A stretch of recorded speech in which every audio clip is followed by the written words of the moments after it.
Hey, my name is Tom Gleeson. I opened a restaurant down on Wexford Street earlier this year called Bunsen, and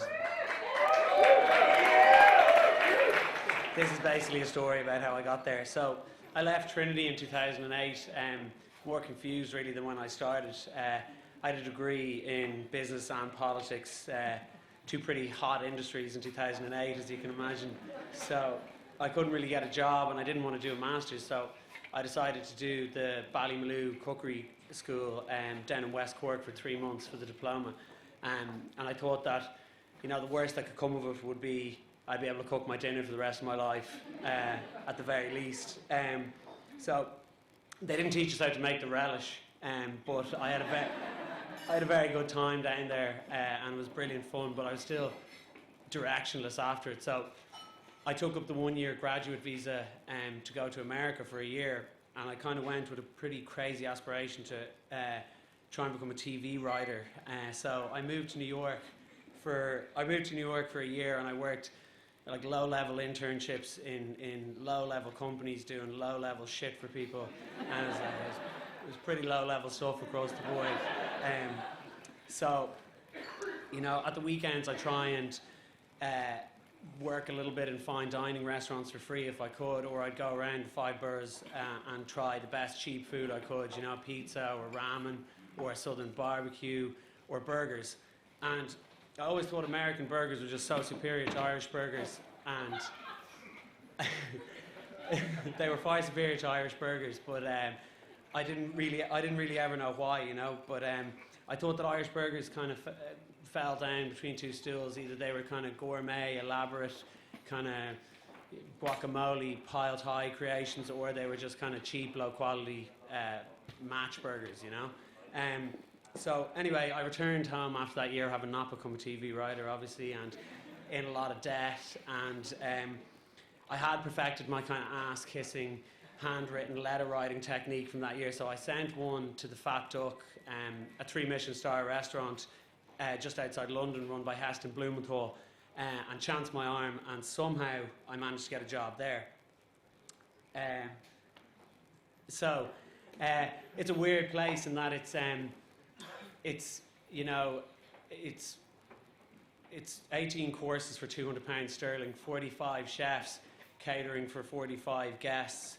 You work 17 hours a day with 10 minutes break, but brilliant atmosphere, very interesting, and really high standards, but standards that were driven by kind of silent expectation, not the kind of fucking and bollocking you see in a Ramsay TV documentary. So it was a very positive place to work. But to give you an example, one thing you might do there would be 4 hours a morning you would spend picking apart a grapefruit with the tweezers into these little parcels here of juice, so that they could be sprinkled on a plate later on that evening. So I kind of vowed to myself 2 things there.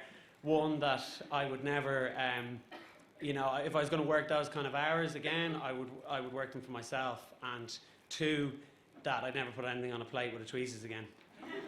So I moved home to Dublin, and I said I'm going to start a burger restaurant, try and recreate the great ones that I had in New York, and use the kind of scientific approach that I had picked up at the Fat Duck. So I bought a mincer, and I got going on the 2 main components, the meat and the bread. So beef, American beef is all corn-fed, and I always thought that, although that's kind of an unnatural way, I always thought that's what gave it its distinctive flavour. Some people say it's the kind of huge amount of hormones they can use that are banned in the EU, but I always thought it was the corn. American cattle are twice the size on average as an Irish cow, but so I tried every kind of cow I could find in Ireland, Limousin, Charolais, Angus, and ultimately I settled on black Aberdeen Angus. And when I had, then it was just a matter of tasting every single part of that animal and annoying the shit out of my butcher for a long time. And ultimately I settled on 3 parts from the from the front of that animal, minced in a really particular ratio that I thought gave the exact flavour profile of American beef. And then I moved on to the baking. So I'd always really kind of hated crusty ciabatta hamburger buns. I loved American squishy kind of pillowy hamburger buns, and that's what I was trying to recreate. So I spent a long time trialing that recipe, and ultimately I ended up with something that was close to a kind of what the original recipe, sort of like an Amish dinner roll. So all this research and development was taking me a huge amount of time, and I could see that these similar burger restaurants were now starting to pop up in London. So I was getting pretty nervous that it was going to happen in Dublin and I'd missed the boat.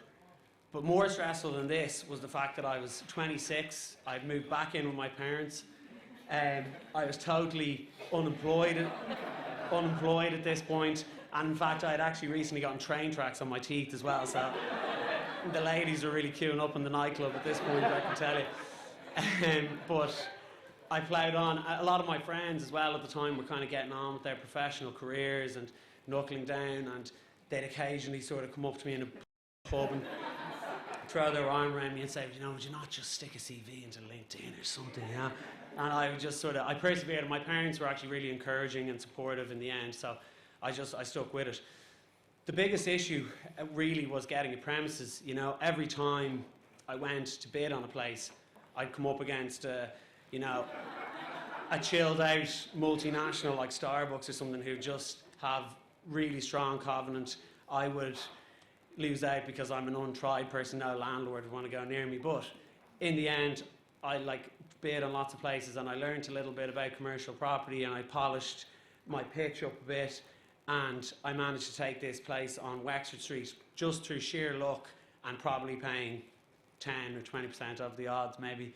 But I got it in the end, and then it was just a simple matter of sort of opening and running and designing a restaurant, which I'd never done before, but I just sort of ploughed into it. I went and bought salvage furniture, I hired a designer, I hired a builder, waitresses, and you know, they all looked to me during those opening months for answers that I didn't have, but I just sort of tried to look really serious and knowledgeable and give them the best shot I could. But we opened anyway on the 5th of June, just gone, and we now have 14 staff. We serve about 1,200 people a week, and we keep things really small on the menu. Our menu is just written on a business card. But I always like that idea. I mean, I like a food world where I could go to one specialist for my coffee, one specialist for dim sum, one specialist for, say, bread, and just each place is one expert doing one thing brilliantly. So that's the way we try to keep it on. That's the way we try to keep it on the menu in the end. And you know, this was a risky thing to do, such a small menu, but I always felt that at the very beginning we'd alienate 20% of people, but hopefully the 80% who stood with us or would really like the idea, and they'd be repeat customers. And it's worked out well, that short menu. It's easy for people to spread by word of mouth. And then social media as well, I must mention, has been unbelievably helpful.